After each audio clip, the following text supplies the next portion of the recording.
A very warm welcome back on the AM show. Thank you for staying here with us. We appreciate your time.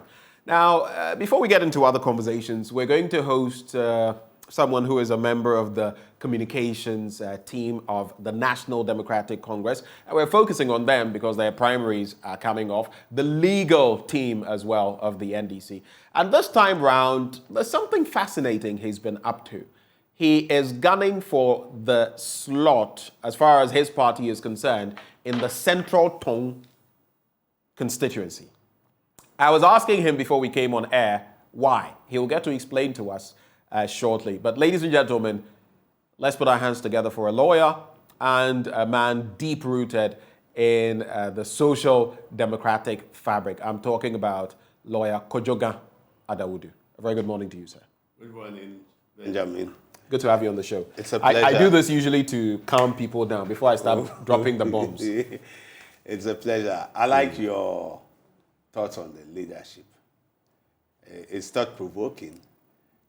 Yes, and I was so happy to hear that we should learn how to speak truth to power, to leadership.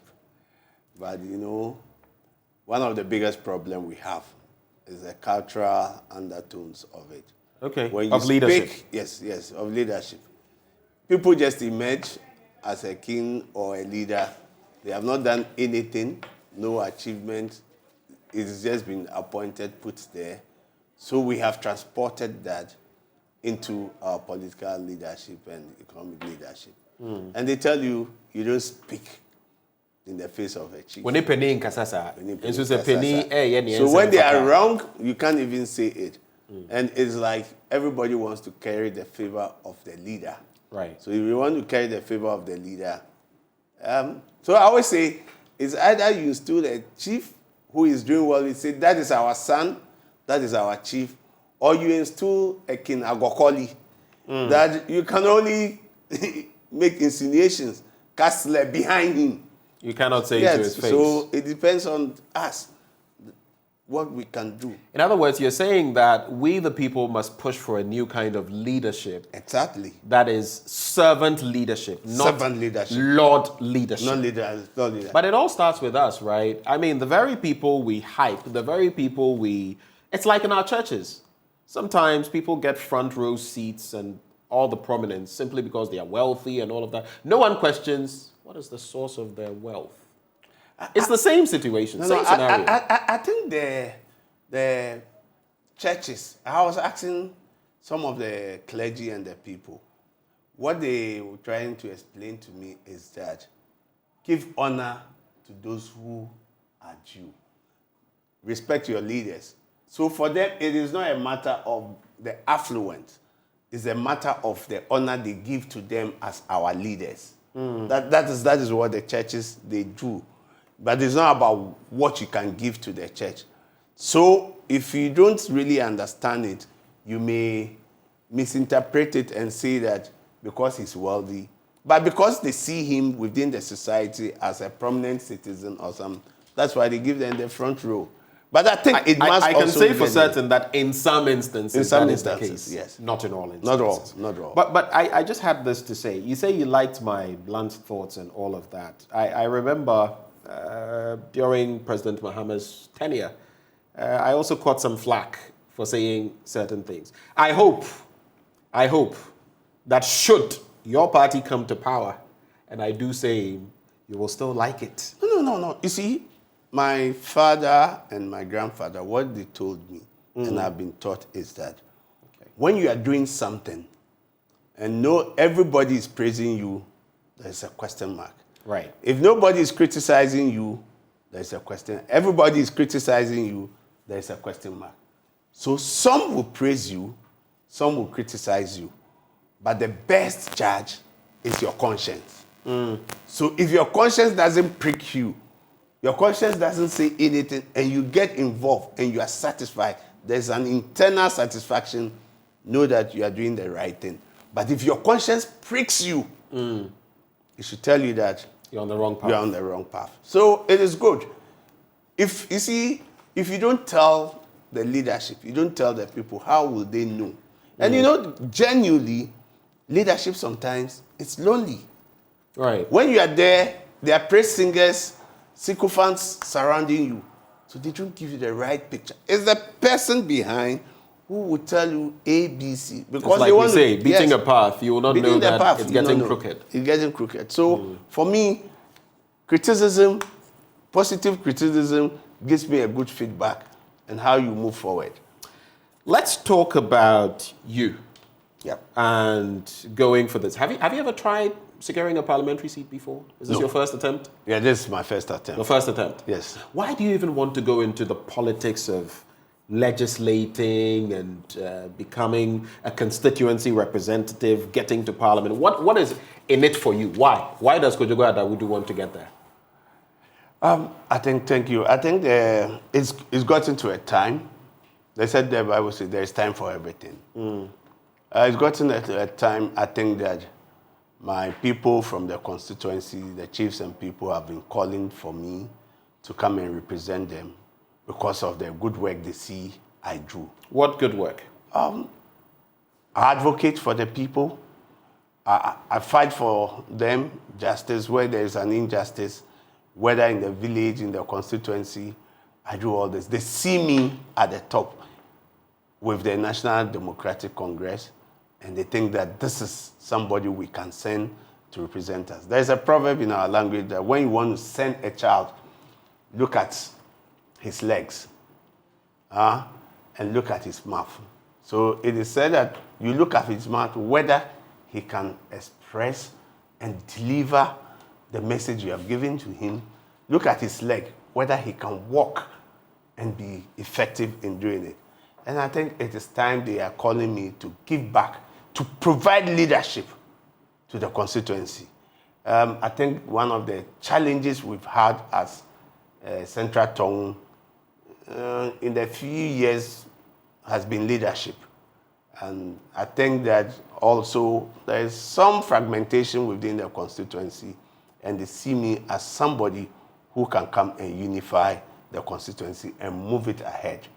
And I think that they feel also that I'll be a perfect complement to my brother Sami Okujeto to bring the Tongu land out, because the Tongu area, we have 3 constituencies, and they are looking for people who can project Tongu land in the Volta region.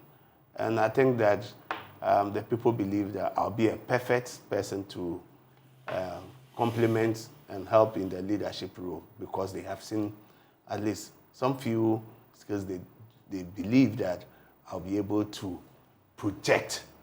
By what we do, I'll also be able to project Central Tongu and Tongu as a whole.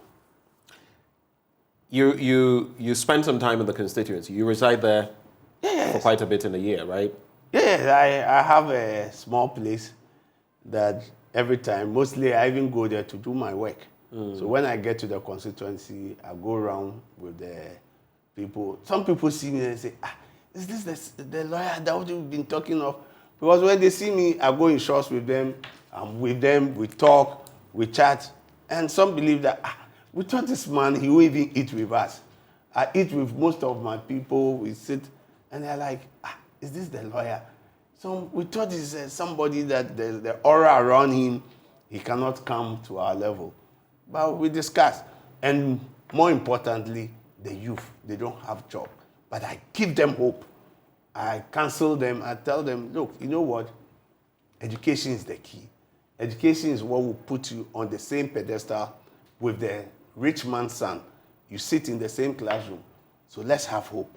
And I think that we are getting there to see how we can put our Central Tongu, let's rise again, and we look at, there are prominent people from my area, how we can bring all of them to help us, ourselves, right? So that we start project. Mafikumasi stands out when it comes to water project. We didn't have water.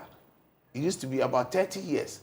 We used to have bilharzia, but it's the same citizens, prominent citizens, who came together and now got a water system that was distributed before government even came in. So the people are very determined people who want to do it. There's one town, now I call it Bakwa City. I got there, there are prominent citizens from there, and they are constructing the road. The road is even bigger than what we see in Accra here. The road, huge. So I said, I was telling one of their prominent citizens that when I come, we'll change the name to Bakwa City. It's looking nice, it's looking well. That's how we try to transform our communities. And I think it is time to give back, provide that leadership. We won't do it for every time. Others, when you lay the foundation, others will come and build on it. Our challenge is leadership and how to manage our people. You said earlier that education was the key. Education is the key, as we usually say it, but someone said once that education is not the key, it's the application of what you learn that is the key. It's kind of like knowledge versus wisdom. Knowledge is knowing, wisdom is the application of knowledge. So, of course, you must get the first step, but while education is prominent, I feel one of the deficits in our country is the application of same. So while we push for knowledge acquisition through the means of education, we should also push for wisdom. I feel that is a major problem in our political system, because sometimes it explains what what's his name, the former sports minister, said that sometimes our hands are tied. Elvis Efree Ankra. Sometimes it appears that the hands of politicians or the thinking capacities of politicians are capped in a way, and it becomes problematic. That's the way I see it. But I know you may want to react to that, but let's talk about the chief problems that you have noticed in the constituency. You've already started talking about youth unemployment, right? In recent times, we heard from the Ghana Statistical Service painting the picture about youth unemployment, how problematic it really is. Beyond that, if you want to talk on that, fine. But beyond that, what are the chief problems of the people of Central Tongu? One, Central Tongu is an agricultural area. So it's agrarian. Yes. So, one, difficult when they have to plow. They don't have the services of tractors. You know, you need to commercialize farming within the place. We have the Volta River passing through the constituency. Now, we have some portion of the land that is good for rice farming. So now you even see rice milling factories coming up within the constituency, because some people have taken some vast portion of land to do farming. What we do mostly in Central Tongu is cassava. So if you want cassava, it is Central Tongu. That's where you get the best gari, Mafi gari. Gari in the whole this country, that is the best gari, and the market is Mafi Kumasi market. Mafi Kumasi, yeah. And all around, it is cassava dough or gari. Now, what I have identified, and speaking to some of the ministries, especially Ministry of Agric, they have a project called Modernization of Agric in Ghana, MAG. Now, we want to tap into that. And I'm talking to some young man. He has investors who are doing cassava farming in Kintampo, about 2,000 to 3,000 acres. So I was asking him, cassava for what? That's when he educated me and said, cassava is now being used for beer. Yeah, there's cassava beer. Yes, cassava beer. Cassava flour. Indeed. We have the gari. Which is also used for biscuits. Biscuits. We now have it for cassava chips that you can export. Now we're even using it for feed. So I was telling him. There's also starch. And there's also industrial ethanol, starch. I believe they can. So I was telling him that, look, no, we have land. It is a matter of just speaking to the chiefs and the families. And I want them to come to Mafikumasi. Let's commercialize farming in there, the cassava. And the gari that they produce. Look, my studies and my finding is that we have about 100 trucks of the rhino trucks every Monday and Tuesday loading gari out of Mafekumasi market. This is money. So if we are able to commercialize this, and what my friend was telling me they do is that when they farm, they just buy the cassava from them and give it to the brewery. They buy some for the gari. We can improve the gari and also bag the gari. When this happens, they themselves will be self-sufficient. What they are doing also is that when you farm, depending on the number of acres, when you sell the cassava to them, portion of the money is taken and saved, and they use it to build for you. So they have some small estates that they are building. So that will move you into cottage, industries, farming. So you have your house out of what you are doing, the farming. So it is one of the things that we are looking at that will be able to develop the whole place. If you look at Central Tongu, it is farming and education. Now, we also have the river banks. The last time I went, there's a huge island within the Volta River. The place is called Bakpa Avadikume. It stretches right from around the Bakpa, where I was talking about Bakpa City, right from there to around Vume, where former President Jerry Rawlings' house is. It stretches. It's a huge place, a forest. And what is being done with it? Nothing. It's untapped. It's not being cultivated. It's being cultivated. It's more like a forest. But right. The banks, you can use that as vacation homes. Okay. You can, project it. And we even have the banks all along from the constituency. Now we have some private individuals have their houses, their chalets all over. And it's a beautiful place that when you go. Those are some of the things we need to project. When we project it, we will transform our communities. Beyond that? Beyond that, the trade... You've spoken about livelihood issues, yes. Cassava, tapping into the industry. Yes. It's one of everyone knows that some of the best comes from Mafekumasi. And indeed, a lot of what we buy in other parts of the country comes from there. Yes. Though it is also in different parts of the country, the production. You've spoken about, helping businesses. Yes. Part of how to go about it. You've spoken about maybe even tourism in there. Yes, tourism. The constituency is concerned. But beyond that, I feel that if someone wants to lead a constituency, so to speak, be the mouthpiece of the constituency, there has to be more. What more is there to you in terms of wanting to lead Central Tongu? It's easy. You need to mobilize and rally the people. You need to do lobbying. There are prominent citizens who we ourselves, when you lobby these people, you bring them together. You'll be able to ask them, lobby them. They bring their friends, investors into the constituency, which will transform the constituency. Example, I was telling my brother, Sami, that look, if we have something like Tongu Congress, that would be Central, North, and South. We have Tongu Congress. We'll be able to identify our prominent citizens. We have, I can tell you one example that I'll give you. We have about 6-7 OMCs coming from Tongu land. If we are able to bring all these OMCs together, we'll be able to lobby and bring in businesses over there.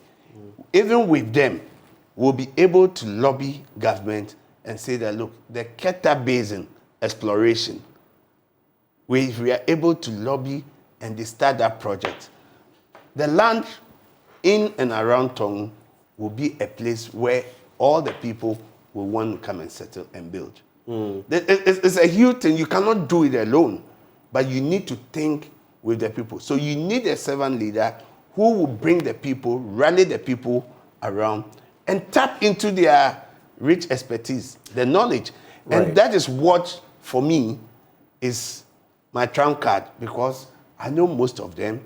I go to their house, we eat, they advise me, I tap into, and I think we'll be able to bring it. When it happens like that, people come and they say, oh, you are from this place, this month, and they try to divide you. But if you are able to bring them together, we can start something on our own. Speaking of farming, and of course, there's also fish farming. So it's a largely agrarian community or agriculture-based community. Do they do any fishing? Yeah, we do a lot of fishing. That's why they say Tongu. Tongu means people who live around the Good. river. What is your target in that regard in terms of moving the fishing industry from whatever level it is at to the next level? Yeah, we have, even as I speak now, we have some communities where we have some of these investors who are doing the aquaculture. They are using the Volta River, they are doing aquaculture. So when you go along the bank, we have a lot of people doing this fishing and helping the community. People come from Accra, buy fish, especially tilapia. So we can look at that and get more people within. Our own people also do a lot of fishing. Now, most of them don't have even landing beaches. They don't have a place where they can keep it. These are things that we can explore. We will explore and see how best those fishing will be able to preserve the fish and be able to sell. You know, it's a community central tongue that, for me, largely what I see is that how do you lobby and rally and bring the people together? When you bring them together, there's a self-help project that we can start, we can do. Within the 3 central tongue community, we have 3 district hospitals, Bato, Adidome, Sogakope. We don't have any training institution within the 3 central communities. We don't even have a college of education. And I was just about to get to this bit before we talk about infrastructure. For example, the road network in Central Tongue, availability of hospitals. But now that you've brought education up again, let's talk about, do you know, for example, what are the pass rates at the basic level, BC, SHS level? What are the pass rates? How many of your constituents, for example, the youth, you may not be able to give me hard figures, specifics, yes. But do you know how many of the youth, for example, are making it to the tertiary level? I was just talking about the latest report from the Ghana Statistical Service, talking about some of those who are multidimensionally poor, and even those who, they are not in school, they don't have any education, they don't have any training, they are also not working. That is a liability to society in a way, and that creates problems, because if they can't find work, you know what they say, idle hands and being the devil's workshop. Yes. So what is your knowledge in those areas, and what are you going to do about it should you be given the nod? Then when you're done with that, we can talk about infrastructure. Yeah. You know, we have 2 secondary schools within the constituency. Which one and which one? Mafikumasis Senior High Technical School and Adidome Secondary School. Infrastructure is not too good, but I can see there have been some improvement in it. There is a 3rd place where it's over the river, the bank. There's a huge population there that they also need a secondary school, which I was telling them we will have to start it on our own until government will take it for us.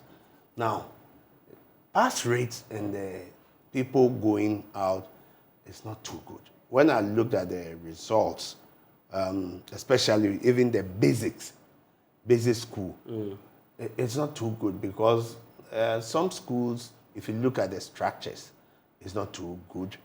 At that time, some of the security supervisors were lacking motorbikes and others that I think the MP had been able to provide some motorbikes from his common fund to the people.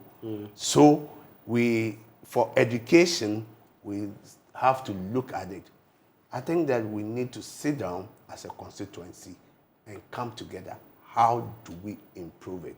Because the last time I was looking at some statistics that they were doing about Central Tongue, all the education, I think we did not place highly.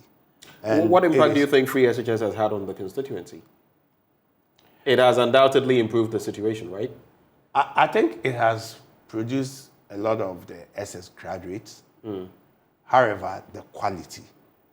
What is it about the quality? You know, when you get to some of them and you are chatting with them, even the language is a little bit a problem. You mean English? Yes, the English. Some of them, some have made some passes, some are still haven't passed. So what I was saying that these are youths, they have finished. How do you mentor them? You need to mentor, monitor, and facilitate their progress in any vocation or career that they have chosen. My study, let me give you an example. When it comes to the women, the apprenticeship, when they get into apprenticeship, they finish the sewing, the fashion, and the rest. Because there's no guidance, there's no facilitation. When they get into it, they tell you business is not booming. They give birth, and that's the end of what they have learned, the vocation. If you had somebody who was mentoring them, somebody who was facilitating, giving them hope that it will be okay, get a showroom, do it this way, polish up, and send them, I'm sure they will be able to have done it. So I don't want to impose on anybody, a youth, and say, what do you do? Now, majority of them, there's a place I go, they tell me, all of us here, we are graduates. They're unemployed. They sit down and say, when you come to town, some people think that, excuse my language, they think that we are clowns, or they think that we are living some life that is vices. But they said, we are all graduates. We think it's just that we are not employed. And the other ones who are not fortunate to go to school, most of them are into apprenticeship and Okada. Okada has become something that they do in and around the villages. But I always Is that becoming a problem? No, it's not a problem. I go to them. Yes, one of the challenges is that the way they ride, you know, the accident, the rate of accident among them. Safety issues. Yes, safety issues. So I was talking to them. I said, look, even if you ride Okada, you can still work and buy another one. But it has to be done in a manner that everybody would see that, yes, what I'm doing, there's progress. I always tell them progress should be, prosperity is something you can smell, that there's prosperity here. And you can also smell poverty. Where there's poverty endemic, when you go there, you can smell it. Let's make our place that we will prosper. Everybody is moving on.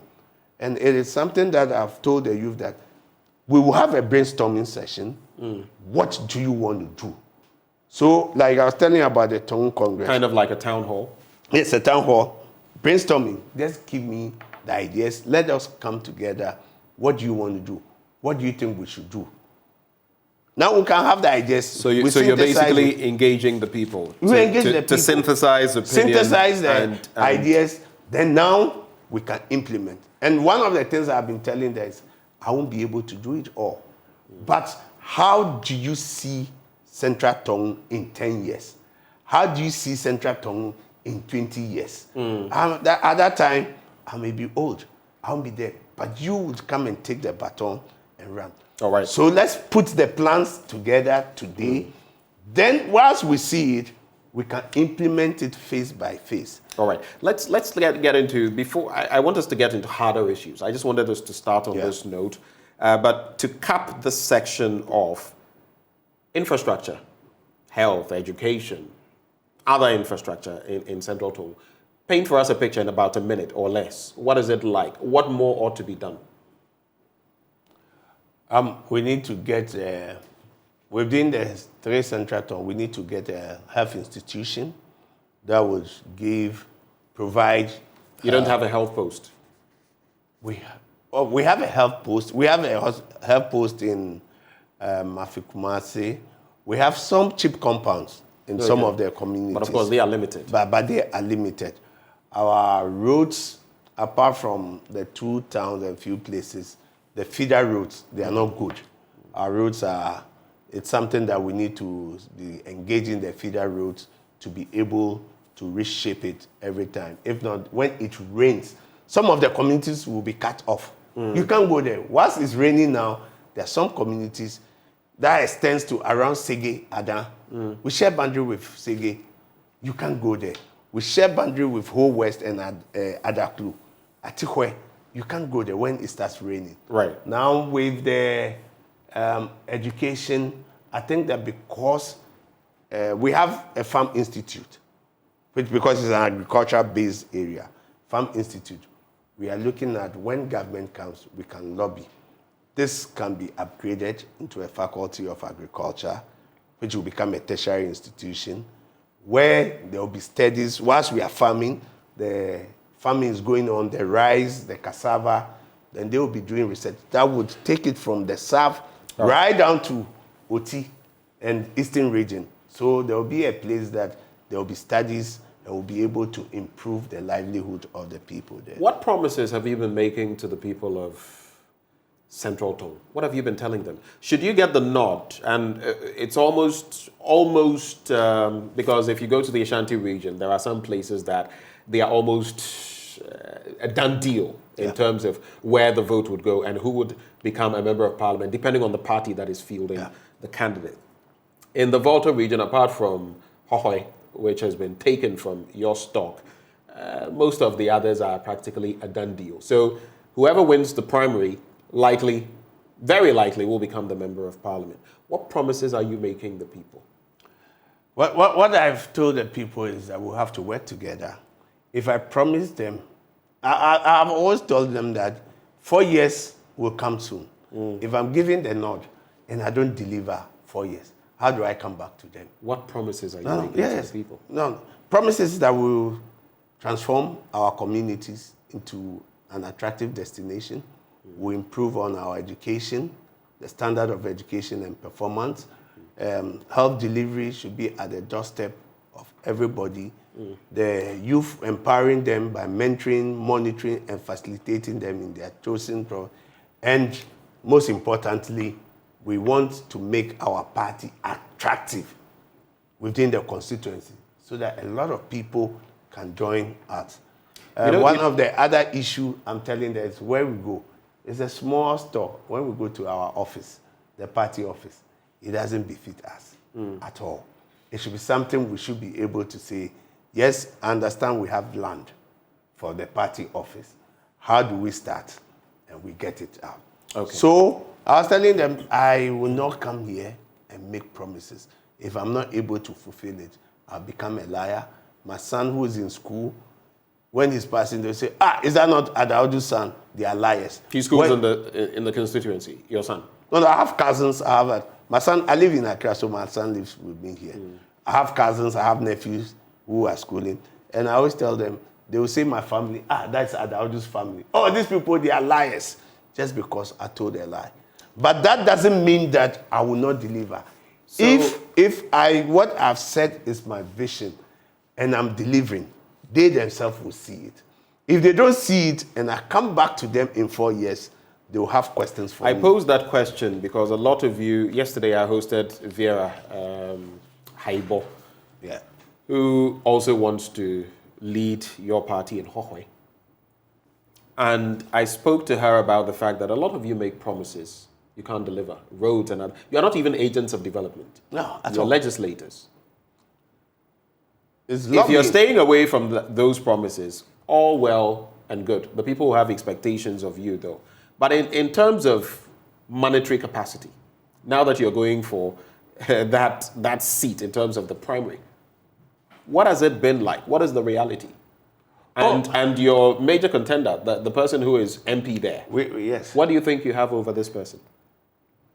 The irony is even this that, yes, the delegates, no matter what you do, they will definitely ask you that take care of their transport and their food for them to be able to come and vote.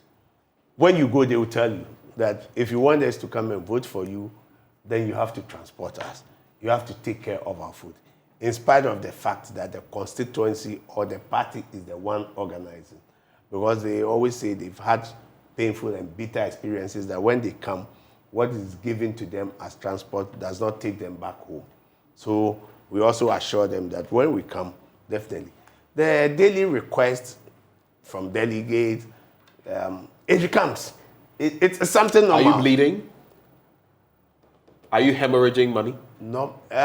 Yes, you may not have enough, but the little that we have, because we have planned ahead. About how much have you spent so far? So far, I can't. Normally Let's be realistic. About how much have you spent so far? No. What I can say what I can say is I can't tell you how much I have you spent so about far. 20,000, 50,000, 100,000, 200,000? That I think the budget for a budget to be realistically budget to get into Parliament, you should not be spending less than $50,000. $50,000 to 80,000. You should not spend less than that. And this is just at the primary level. We know of figures that the EIU, other institutions have put out. So that's reflective. Yeah, because once you are going around, you gather the people to talk to them. They have to go to farm. They sit. When you go after the meeting, you have to remunerate them, maybe give them drink, water, and I have about 110 branches. So far, I have done about 102. Left with some few ones that I was telling you that they are cut over bank. So 8 of them that I will still do. But you see, once I engage them, it gives me some hope. They see that this is the person we can send. So in terms of cost, you're saying here that you'd need about 550,000 to 600,000 cedis, realistically, to go at this. That should be a minimum. So that is your reality as well? Oh yeah, that's my reality. And this is the minimum? Yes, people would demand anytime, and the delegates will come and tell you. Someone will say, hey, this person is giving 2,000. This person is giving this amount. If you're not realistic and, on impulse, you may even spend more. Let me give you an example. I'll mention Quick it. one. You see, there used to some 2 general secretaries of the 2 parties. I'll mention them. When there was by-election, they will call their party general secretary and say, yes, you see, the people are here, they are sharing money, and you are in Accra. So not knowing, the other general secretary will call the other opposition general secretary, Chief, where are you? He says, I'm in Accra. They say, oh, they said you have come and you are sharing money. So that's how they became friends. So, they would always play on your intelligence and tell you that, oh, this is happening here.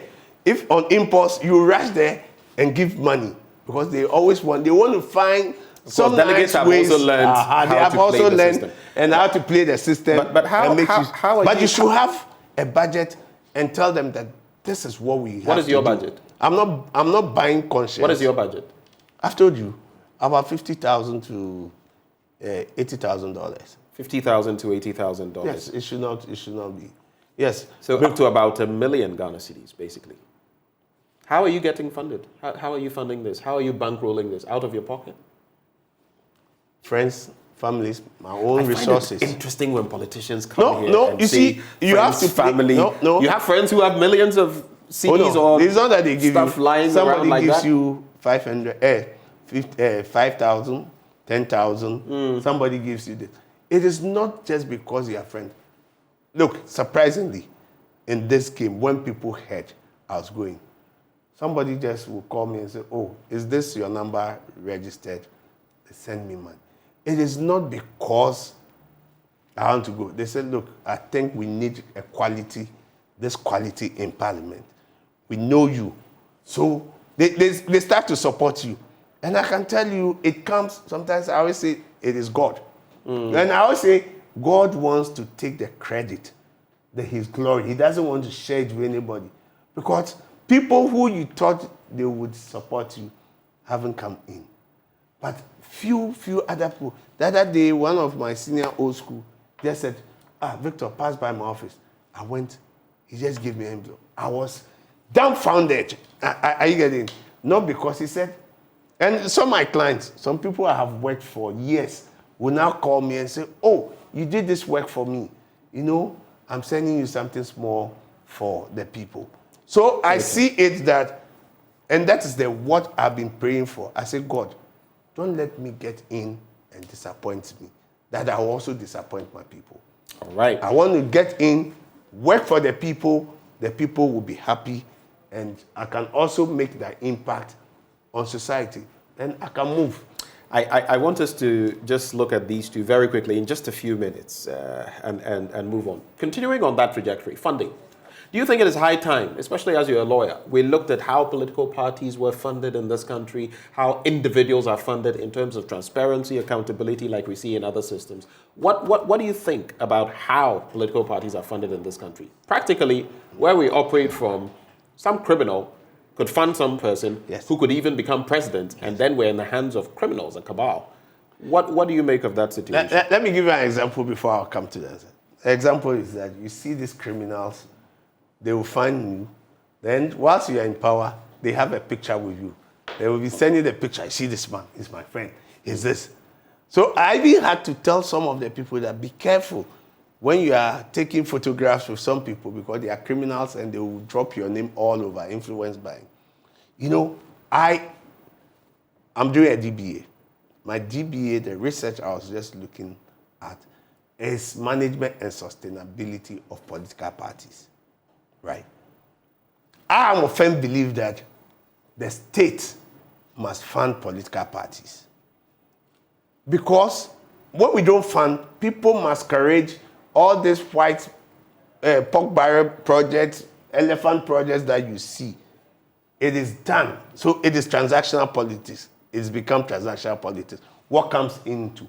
But if the state is funding the political parties, all we need to do is to get the Auditor General and the people, you are paying them, this is the amount that they have. You audit them every year. When they do something which is not right, you know, nobody, which is not right, they know they will pay for it. Nobody will be ready to say that I was the national chairman or regional chairman, and during my term, this money was given to me. I cannot account for it, which would cascade down to my family and my children. He won't take reckless funding. Yes, he would take reckless decisions. But because when you take a reckless decision, the money comes, nobody comes. You don't account to anybody. But if the state is funding it, so I always tell people that let's have a homegrown solution. We should not always say that, oh, democracy is not been done before. How about external funding? Our laws in terms of outsiders funding politics is clear. Yet we do know that there are external elements, again, for influential reasons that lobby through what they give you and all of that. Do we need stricter laws or do we just need better application? I think better application. Better application. It's better application. We don't need the laws on our statute. That's why I'm telling you that if we have a system that gives you an amount, you're audited. I even said, pay the people, you can start. We are paying the national executives. We are paying maybe the regional executive. What modality? What is the criteria? You put all this into a homegrown solution policy.